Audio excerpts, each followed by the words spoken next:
मंडळी, मी 90चा black and व्हाईटचा काळ पाहिलेला आहे. अजून माझ्या ताईंनी कोणी 90चा काळ पाहिलेला आहे कमेंटच्या माध्यमातून नक्की सांगा. 90च्या काळामध्ये कसं लहानपणी दरवाजातून सुद्धा टीव्ही पाहून न देणारे लोक आज चहा घ्यायला घरी बोलावतात. म्हणजे पहा ना, वेळ बदलते, फक्त आपण मेहनत करत राहायची असते. आयुष्य जगत असताना वेळेने दाखवलं, काळाने शिकवलं, नकारांनी वाढवलं, अपमानांनी घडवलं, माणसं आली माणसं गेली, पण अनुभव मात्र कायमचा राहिला. कारण या सगळ्यांपेक्षा मोठा गुरु दुसरा कोणीच नसतो. त्यामुळे मंडळी, कोणतीही गोष्ट साध्य करायची असेल तर फक्त शक्ती असून चालत नाही, तर त्याला सहनशक्तीची सुद्धा जोड असावी लागते. अंधार नसता तर प्रकाशाची ओळख झालीच नसती. हरवलं नसतं तर काहीतरी सापडण्याची किंमत कळाली नसती. जर सगळं काही सहज मिळालं असतं तर प्रयत्नांना अर्थ उरलाच नसता. नमस्कार मंडळी, मी छाया आपल्या सर्वांचं आपल्या आणखीन एका नवीन व्हिडिओमध्ये अगदी मनापासून स्वागत करते. आता एवढ्यात इतका उकाडा वाढलाय ना, खूप गरम होतंय. असं वाटतं रात्र कधी संपन आणि सकाळी थंड हवेमध्ये कधी बाहेर येईन मी. तर पहाटे 5 वाजता उठले ना, मी पहिलं बाहेर हवेला येत असते. आळस पण पळून जातो आणि कामं पण पटापट आवरतात. मग उन्हाळ्यामध्ये ना सकाळी लवकर उठण्याचा एक फायदा होतो.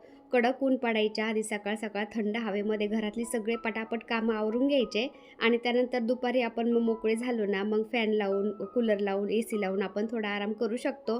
नाहीतर मग बाहेर ऊन चटकत आहे, घरामध्ये गरम होत आहे आणि आपण ते कामं करत राहायचे आणि मग थकवा येऊन जातो. आता सकाळी उठल्यानंतर बाहेरचं टेरेसवरचं सगळं झाडून झुडून सगळं झालं होतं. त्यानंतर मी आंघोळ केली आणि किचनमध्ये आले आणि रात्रीचा दिवा लावलेला असतो ना, तो सकाळपर्यंत तेवत असतो बरं का मंदिरामधला. त्याच्यामध्ये फक्त तेल वाढवलं मी आणि झाडाचे फुलं तोडून मी देवपूजा निवांत करणार होते. कारण फौजी साहेबांना जायचं पण होतं आणि त्यांनी मला आवाज दिला होता, मला चहा बनवते का? म्हणलं बनवते. तर गॅसची पूजा करून घेतली सगळ्यात आधी मी. आणि रात्रीचं झोपताना किचन जर क्लीन करून झोपलं ना, सकाळी असं उठल्यानंतर किचन क्लीन दिसलं की खूप छान वाटतं, प्रसन्न वाटतं एकदम. तर किचनमध्ये आल्यानंतर गॅसची पूजा केली आणि आग्नेय कोपऱ्यामध्ये मी दिवा लावत असते. आग्नेय कोपऱ्यामध्ये दिवा लावला ना, किचनमध्ये खूप प्रसन्न वाटतं. आता कितीही गरमी चालू असली ना, तरी पण सकाळ संध्याकाळ आम्हाला एक चहा लागतोच बरं का. तर सगळ्यांसाठी मी चहा ठेवला होता आणि त्यामध्ये अद्रक जर टाकलं ना, मग ते चहा अजूनच छान लागतो. आणि फौजी साहेबांना फौजमध्ये एकदम कडक चहा पिण्याची सवय लागलेली ना, तर त्यांना एकदम कडक चहा लागतो. कडक म्हणजे त्याच्यामध्ये चहापत्ती जास्त आणि साखर जास्त नाही लागत, त्यांना कमीच लागते. पण एकदम असा खरपूस चहा लागतो त्यांना. आणि उठल्या उठल्या बिना तोंड धुता त्यांना चहा लागतो बरं का, बिना ब्रश करता. त्यांना फौजमधली सवय लागलेली ना, अजून पण त्यांची सवय काही गेलेली नाही. आता फौजी साहेबांना चहा दिला, आम्ही पण चहा घेतला. त्यानंतर म्हणलं आता फुलं तोडून घेते, कारण जास्त कडक ऊन पडायला लागलं ना, फुलं पण कोमत जातात बरं का. आणि उन्हाळा चालू आहे ना, जास्त हवा चालू राहते ना, तर त्या फुलांना सुद्धा ते झाडाचे पानं लागतात आणि फुलं खराब होऊन जातात. आणि पोर्चमध्ये एकच जास्वंदीचं झाड होतं ना, त्या जास्वंदीच्या झाडाची जर कटिंग केली ना, ती जास्वंदी फुटूस्तोवर, त्या जास्वंदीला पुन्हा फुलं येऊस्तोवर मला जास्वंदीचे फुलंच नसायचे. पण त्या जास्वंदीची कटिंग मी इकडं पाठीमागं 2-3 ठिकाणी खोचून दिली होती ना, आता त्या झाडांना एवढे फुलं राहतात ना, कधी फुलं कमीच पडत नाही जास्वंदीचे. ताटभर फुलं निघतात आणि मंदिर गच्च भरतं. तर असे आपल्या घरच्या गार्डनमधले जर फुलं असले ना देवाला, इतकं भारी वाटतं ना.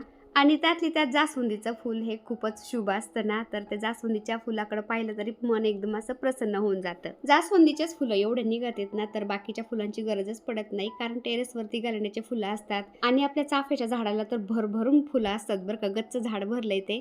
पण ते छोटे छोटे फुलं वाहण्यापेक्षा असं वाटतं ते जास्वंदीचे फुलं चांगले पण दिसतात आणि शुभ असतात, लाल फुलं. आता देवपूजा झाल्यानंतर मला नाश्ता बनवायचा होता. आधी फक्त मी चहाच बनवून दिला होता फौजी साहेबांना. फौजी साहेब गेले होते व्हॉलीबॉल खेळायला. तिथून आल्यानंतर म्हणले नाश्त्याला काय बनवते? म्हणलं पोहे बनवते. तर त्यांना मी नाश्ता नाही बनवत, डायरेक्ट जेवायला देत असते. पण ते म्हणले काय आज मला आहे ना जेवायची इच्छाच नाही, काहीतरी हलकं फुलकं कर नाश्त्याला. म्हणलं मग पोहे बनवते, कारण खूप दिवस झालं मी पोहेच बनवले नव्हते. आता जास्त गरमीमुळे काय होतंय, भूक पण लागत नाही आणि जास्त हेवी जेवण करू वाटत नाही, माणूस जास्त पाणीच पित राहते. त्यामुळे फौजी साहेब काय बोलले, जास्त हेवी जेवण काही बनवू नको, हलकं फुलकं काहीतरी कर आणि दुपारी भूक लागली तर आपण काहीतरी राईस पुलाव वगैरे करू म्हणले, व्हेज पुलाव. त्यामुळे मग मी पोहे बनवले, सगळ्यांनी खाल्ले. त्यानंतर सगळे भांडे मी बाहेर घेतले घासायला, कारण रात्रीचा पण एक टपभर भांडे होते बरं का. रात्री मी खरकटं काढून भांडे टपामध्ये भरून ठेवले होते, किचन क्लीन करून घेतला होता. कारण आता आहे ना, मावशी गेल्यात देवाला 7-8 दिवसासाठी बाहेर बरं का. सगळं कामाचा लोड माझ्यावरच आलाय ना, तर रात्रीचे भांडे, सकाळचे भांडे सगळे बाहेर घेतले होते घासायला. आणि मावशी बाहेरच भांडे घासायचे ना, त्यामुळे किचनवर राडा होतच नव्हता. आणि तशी सवय लागली ना आता, त्यामुळे असं वाटतं किचनवर राडा अजिबात नको. त्यामुळे मी सगळे भांडे भरून बाहेर आणले होते घासायला. आणि एकदम निवांत बसून भांडे घासता पण आले बरं का, छान वाटलं एकदम. कारण ते किचनवर आहे ना बराच वेळ उभं राहून ते बेसिनमध्ये भांडे घासावं लागतात ना, पायी कंबर पार कामातून जातं. आता तुम्ही म्हणता एवढी गरमी चालू आहे, उन्हाळा चालू आहे, लोकांना पाणी नाही आणि तू पाणी बादा होती ती. पण आमच्या बोरला एवढं पाणी असतं ना, अजिबात उन्हाळा पावसाळा कधीच त्याला पाणी कमी पडत नाही बरं का, भरपूर पाणी असतं. पण ते थोडंसं खारट आहे ना, त्यामुळं भांड्यांना डाग पडतात बरं का. मग मी काय करते, भांडे घासायला धुवायला मी बोरचं पाणी घेते आणि सगळ्यात शेवट मग एक टबभर मी आपलं जे गोडं पाणी ना मुळा डॅमचं ते घेत असते. त्याच्यामध्ये सगळे भांडे एकदा हिसळून काढते. तर भांडे घासून झाले, बाकीचं सगळं काम आवरलंय, घर आवरलंय. आता म्हटलं चला घराचा एक कोपरा आज आवरायला घ्यावा. तर माझं बेडरूम आहे ना, हे पहा इथं ड्रेसिंग टेबल काय बनवलेलं नाही, फक्त आरसा लावलेला आहे आणि खाली 2-3 ड्रावर आहेत. तरी असा राडा होतोय ना, ते पावडर तेल म्हणजे बॉडी लोशन हे ते सगळं असा राडा होतो इथं. तर त्यासाठी मी थोडंसं अरेंजमेंट करून आता सगळं सामान व्यवस्थित ठेवून देते. ते कसं कसं ठेवते तुम्हाला दाखवते आता चला. तर सगळं व्यवस्थित सिस्टमॅटिक असलं ना आपलं रूम तर छान वाटतं नाही का. नाही तर मग असं गजबज कुठं काही ठेवलेलं असलं ना ते खूप कसतरी वाटतं. आणि फौजी साहेब तर असं कुठं काही ठेवून देतात, ड्युटीवरून आले का इथं असं वर काय ठेवते काय काय ठेवते. तर हे बेड शेजारचं ड्रेसिंग टेबल जवळचं हे वरचं, त्यानंतर खिडकीतलं इकडलं तिकडलं सगळं सामान मी गोळा केलंय. आता हे पहा इथं बेडवरती ठेवलंय आणि सगळं व्यवस्थित आता ऑर्गनाईज करून लावायचंय. ते कुठं लावायचंय ते दाखवते. तर आमच्या बेडरूममधली ही खिडकी आहे, खिडकीच्या वरती इथं AC लावलेला आहे आणि हा पडदा राहतो. तर पडद्याच्या पाठीमागं सामान लावायचंय हे पहा. तर आमचं घराच्या भिंती आहेत ना 9 इंची आहेत सगळ्या, है ना हो. तर आमच्या घराच्या भिंती सगळ्या 9 इंची आहेत ना, त्यामुळं इथं स्पेस चांगला राहतो. आणि मग तिथं असं ग्रॅनाइट लावलेलं आहे ना खिडकीला. तर हे वॉल शेल्फ आहेत ना प्लास्टिकचे छोटे छोटे, हे मी किचनमध्ये लावलेले होते. पण किचनमध्ये मी थोडंसं चेंजेस केलं ना, त्यामुळे ते काढले होते मी. आणि इथं पडदे आहेत ना, म्हणलं पडद्यांच्या पाठीमागे इथं वॉल शेल्फ लावते मी, मोकळंच राहते तर तिथं सामान राहून जाईल. असे प्लास्टिकचे वॉल शेल्फ लावलेत मी. याला खिळे वगैरे ठोकायची गरज नाही पडत, असं चिपकून दिलंय आणि एकदम पॅक आहेत बरं का. कितीही वजन ठेवलं ना याच्यावरती ते काय पडत नाही. आणि हे पहा बाहेरून जरी कोणी आलं ना, त्या पडद्याच्या पाठीमागं एवढं सामान मावलंय म्हणून दिसणार पण नाही. हे पहा इकडून पाहिलं ना तरच दिसतं ते. आणि उन्हाळ्यामध्ये एवढी धूळ बसते ना, तर फौजी साहेबांनी काय केलंय, सगळ्या घरातल्या खिडक्या आहेत ना, सगळ्या खिडक्यांच्यात असे मॅट आहेत ना, ग्रीन मॅट, ते त्याच्या मापाचे काढून म्हणजे कापून लावलेले येतं.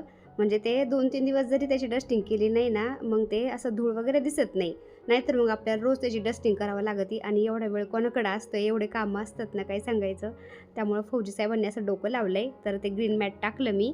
त्यानंतर आता थोडं थोडं हे सामान लावते मी त्याच्यामध्ये, व्यवस्थित सिस्टमॅटिक तुम्हाला कसं लावते दाखवते. हे पहा एक छोटासा डब्बा आहे, त्याच्यामध्ये फौजी साहेबांचं ते नील कटर, आय कार्ड, त्यानंतर त्यांचे छोटे छोटे ते नेम प्लेट वगैरे सगळं मी त्या डब्यामध्ये ठेवलं, सगळ्यात वर ठेवलंय. म्हणजे ते इकडं तिकडं पडणार नाही, त्यांना टायमाला सापडतं पण. आणि मधल्या शेल्फमध्ये माझं ॲसिडिटीचं औषध, त्यानंतर उन्हाळ्यामध्ये मला खूप उन्हाळ्या लागत आहेत बरं का, तर त्याचं ते सिटॉल औषध हे ते असं ते औषधं ठेवलेत.